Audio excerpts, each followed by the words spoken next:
of inequality, we've got to ask, are Australian children getting a fair go at school, no matter their background or postcode? Because when it comes to education, the debate is usually framed around dollars, or how to arrest the declining academic results of Australian school students in international rankings. But the importance of access to education is not lost on the man you're about to meet. He's a fellow maths nerd, so brace yourselves.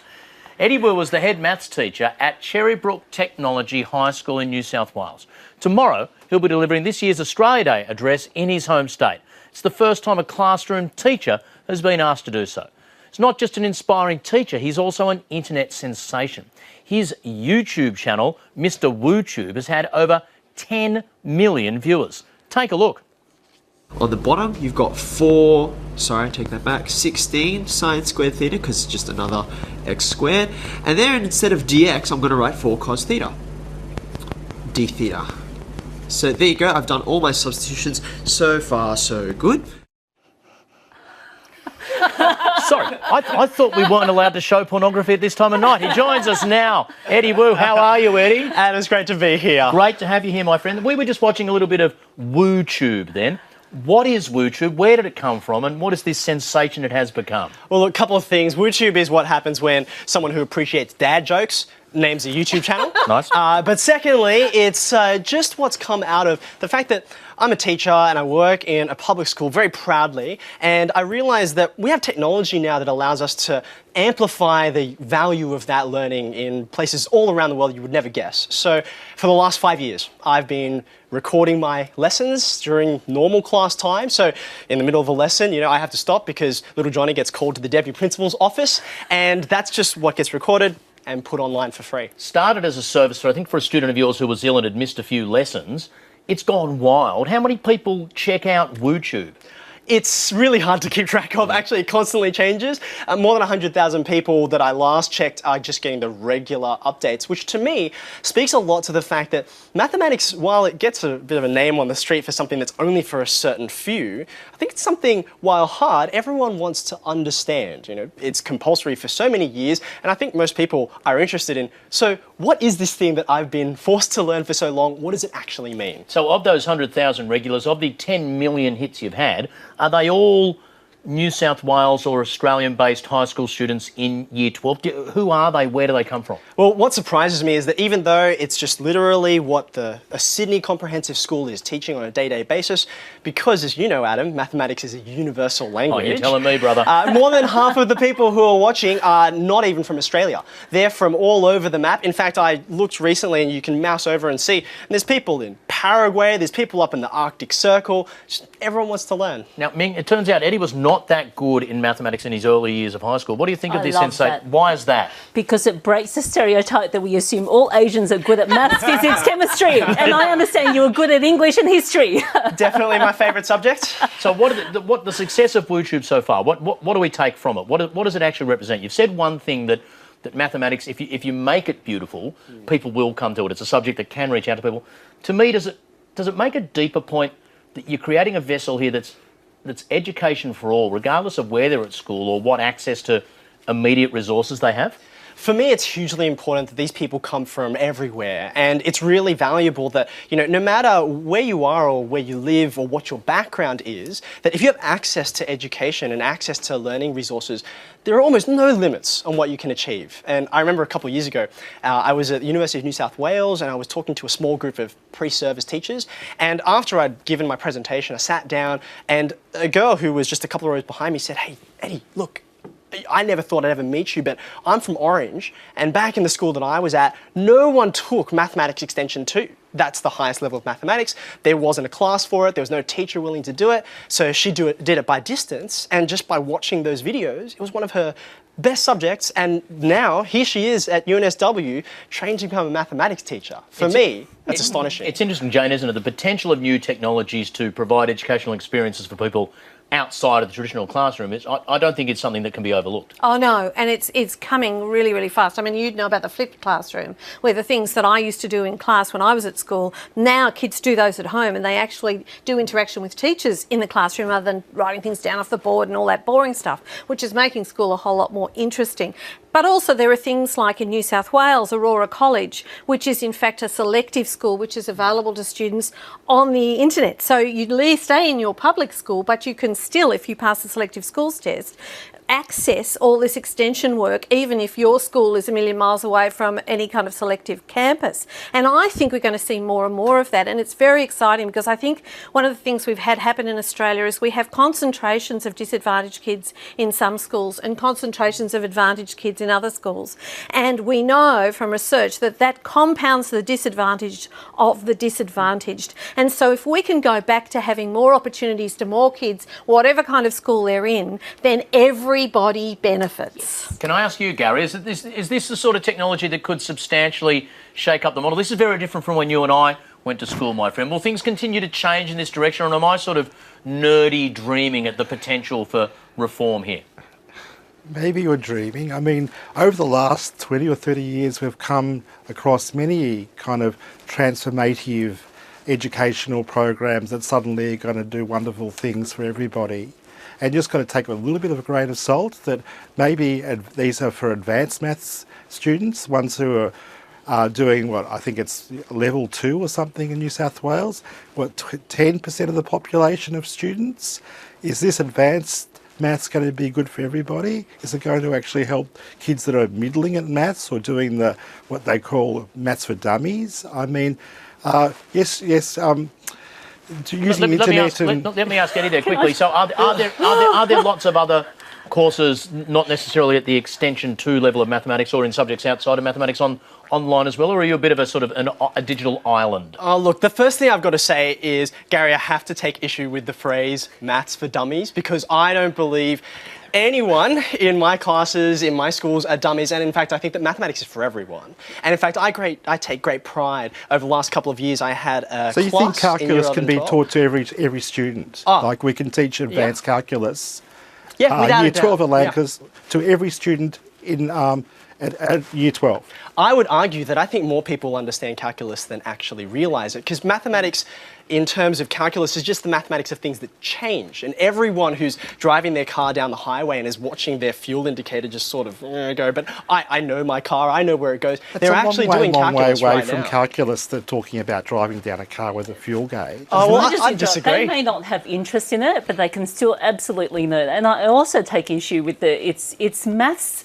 You call it for maths for dummies. It's maths for everyday life. My point wasn't that it's maths for dummies. I mean, that's a derogatory way of saying maths, I guess. But you know what I mean. I mean, other people use it all the time. Gary's pointing to the fact that there are classes given at different levels across all that's what I'm subjects. saying. And not every and the student thing can is, potentially the do good thing that. about it is, I still remember at school there were times you had classes, and yes, it may be advanced maths or whatever, but you didn't quite get it in class. If you had YouTube at home, you could go back and actually have a look at somebody else explaining it to you, just in a different way. But also, you'd understand it a lot better. One of the things my daughter, who is an English teacher, tells me with her classes where she's teaching Shakespeare to kids who have no cultural capital in Shakespeare at all, is that when they can look at her videos where she annotates and talks about, does what she would have done in the classroom but now does on YouTube, they can learn it in their own time. And if they don't understand something, they can go back and go over it and go over it, which they can't do in the classroom. Gary, let me ask you something here, because you have an opinion on the different factors that do affect the potential of students to achieve in high school, and it's an opinion that's a bit radical for some people to take on, in particular the connection between a child's social economic status, background, and their potential to achieve. So can you just talk us through your thoughts in that area, and we'll try and unpack that?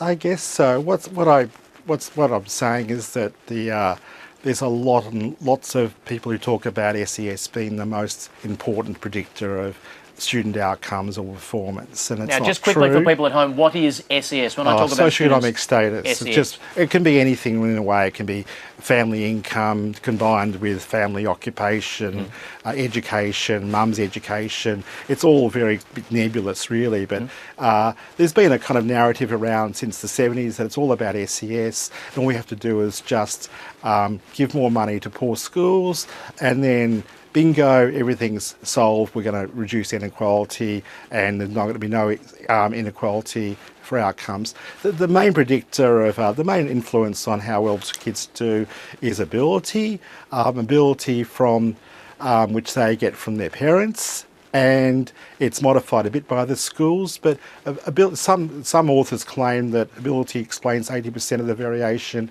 in performance at school. So to put it crudely, Gary, I think you're saying that once you've got a group of kids at a school, given their cognitive abilities and where they're at, that's going to be the main determinant. The educational system you put around them, the type of teachers, the type of schools, can only do so much. Does that argument have much truck with you, Jane Caro? It doesn't. I don't think anyone's saying, bingo, give more money to poor schools and we'll have no more inequality. I think that's really not... I think that's what Gonski is all about, isn't it? No, it isn't. Give us a second, Gary. It certainly doesn't say bingo. It says we might improve and close the gap that is absolutely growing. The fact that you'll probably never get rid of inequality completely because of people's differing ability is no reason to say, well, we won't bother at all. We'll increase the inequality between students. That is not an argument. The point about this is poverty itself, it's becoming clearer and clearer, has an impact on a child's cognitive development. So there is now neuroscientific research which is saying that kids who come from families who earn $25,000 a year have 6% less cortical development than kids who come from families where they earn $150,000 a year. This is some new research by Scott and Noble, or it's Noble and Sowell, I think. I'm wanting to get that out correctly. And so what our problem is if kids are born into impoverished environments, Gary, to some extent, is right. They are behind the eight ball from the beginning, and schools can only do so much. What we need is real early intervention. But you're talking extreme poverty there. Prenatal. Prenatal? No. Prenatal intervention for mothers to work with their literacy, their ability to reach their children, to train. Prenatal factors influence. Gary, you really do have to let me finish what I'm saying. I let you.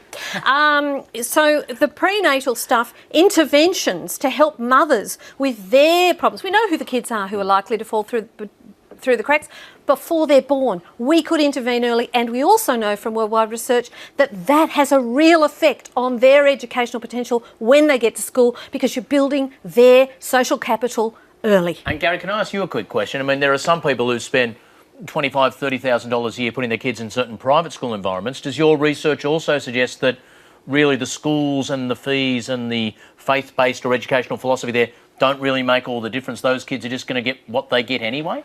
Well, one of the big problems with the school sector debate in Australia is that the lack of data. I mean, New South Wales has been very reluctant to give any data to anyone about, so you can compare school sectors. Queensland as well.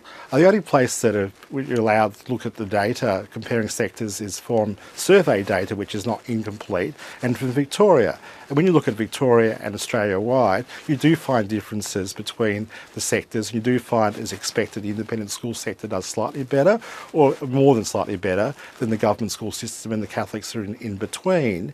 It's not a huge effect, maybe 3 or 4 or 5 ATAR score points. And then you could argue, well, is that a lot or not very much? The glass half full argument is 4 or 5 ATAR points critical, or is it not? I mean, I think it does reflect on that independent schools do add value to a certain extent, but the effect is quite moderate. It's going back to what we said before about that you can't change kids very much, but there are better ways and worse ways to teach kids. Let me bring Ming in here for a second. Ming, in the private sector, your organisations often have to choose people coming out of high schools, out of school environments as your workforce. I know a few years ago you sort of inverted your model. What was your exposure and experience there? So, I mean, we had the traditional model. You look for graduates, really good results from uni, went to these fabulous schools, had played rugby probably. That was the sort of bias that sort of came through corporate Australia. And for one of the years, we actually turned it around. We refused to look for people from those elite sort of circumstances, from those privileged outcomes. And we actually hired a graduate from a regional university with only very average results from university. The thing that actually sort of made us interested in him was the fact that because he couldn't actually get a job after university, he actually threw wool bales for 6 months just because he wanted to work. He was the best ever graduate we had. Why? Because he had empathy. His work ethic was there. He cared about what he did. This is EQ you're talking about. He loved his job. He was so grateful for it. Whereas we've had circumstances where we've had people from really privileged backgrounds from the they're guys from private schools at the universities, played rugby, all that sort of stuff, and couldn't cope when we actually had a crisis because they didn't have the resilience to work through those really tough times. Eddie, this is the thing about teaching more than just the curriculum, teaching resilience, teaching a bit of intestinal fortitude. How do teachers deal with that day to day? How do you not teach so brilliantly? You've got kids who are used to being spoon-fed by a brilliant teacher. I think the important thing to understand here is first that this is both teachers' and parents' responsibility. One of the things that's been really challenging, and as a parent I say this as well, my kids are 4, 7 and 9, so I'm very attuned to what they need and what only I can give them as their father. Teachers are constantly being given this extra responsibility, and I think it's something that we are willing to take on because we know it's important for children. We know how decisive it can be for children and their academic outcomes and their character and citizenship outcomes. If we say, look, it's more important to me than just getting really top marks, to be able to say, well, do you understand what these marks are for? Do you know how to use them for the sake of society? And that's social justice, understanding that aspect of education is why holistic education is kind of what makes a school really tick. That's why we need a diverse range of schools. Because, Gary, there's some research, isn't there, that if you have, putting it very basically, if two kids go to university, same course, same mark, one who went to St Lardy-Dars and one who went to Knuckle High, from day one, the kid from Knuckle High starts to do a little bit better than the kid from the cosseted, well-supported, maybe over-resourced environment. Is that correct? A little bit correct. It's been that idea before. That idea has been around for a long, long time. That the private school kids are spoon-fed, and when they get to uni, they kind of collapse and they fail. But the evidence is pretty. There isn't much evidence on this, but it's also quite limited. And the effect of the difference between private school kids and in government school kids when they get to university first year, which they only can do first year really, is quite small. 2 or 3 points. The major determinant on how well kids do, whether they drop out of university or whether they complete their degree, is their ATAR score. So if you've got a really high ATAR score, you almost invariably complete your course. You've got a low ATAR score, you've got a high probability of dropping out or incomplete. And which school sector you went to is quite a small effect on all this. It's a complicated mishmash of effects and inputs and outcomes. Human children. Yeah, no. Look, How dare they be unpredictable? but imperfect. In terms of that resilience, people who are expending significant amounts of money on their $500,000 to put some kids through private schools now for the That is absurd. The high school experience. Well, some say it's great value and it teaches my kids certain values and it makes it they're in a better educational environment than if they were in the local high school. Others suggest that's just a big waste of money. Well, I'll just take Gary's argument that people say that putting more money into poor schools isn't really worth it and it won't make any difference. Well, it's really interesting. Well, you said that the argument is that we put more money into poor schools and bingo, there'll be no low SES schools, I said. And poor schools, I'm not sure what a poor school looks like these days. Low SES, a school which has kids who come from poorer backgrounds. Gary, once again, I'm going to ask you to let me finish what I'm saying. We are running out of time here, so wrap this up. No, I really want to say... You can't quote me.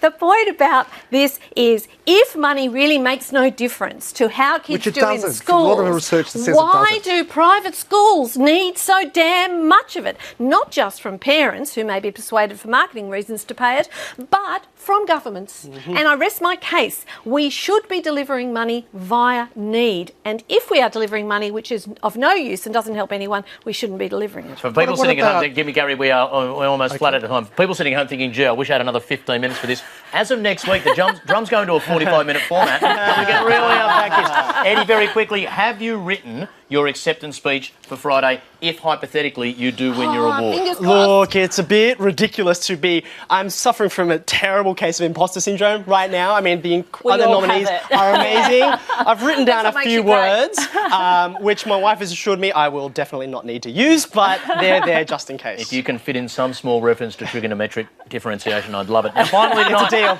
You might have noticed a somewhat more refined selfie that's taken hold in social media of late. This is great because you can now ask Google to find your portrait in an art museum somewhere in the world via their Arts and Culture app.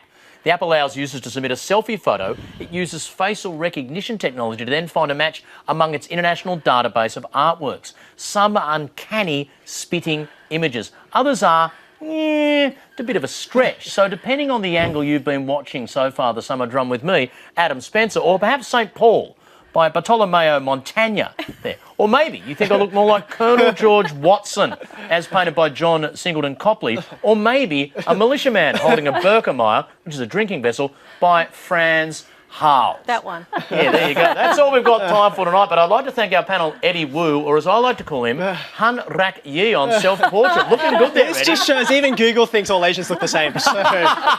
Ming Long, also known as Portrait of a Lady. Thank you. By Okada Saburasuke. Do you like the likeness? Absolutely. Excellent. Just wrong ethnic background. Gary Marks, whose good friends often mistake him for Francis Rawdon Hastings, by Sir Joshua Reynolds. You're looking very thoughtful there, Gary, with the hand on the chin. A bit old. And finally, Jane, or should I call you Adrian Brewer? Apparently, I know middle-aged women get facial hair, but that's ridiculous. I'm complaining to my electrolysis. It's the Google Arts and Culture app. Download it and have a go yourself. That's all we've got time for. Good luck again on Friday, Eddie Wu, and we'll see you again tomorrow night. Until then, good night.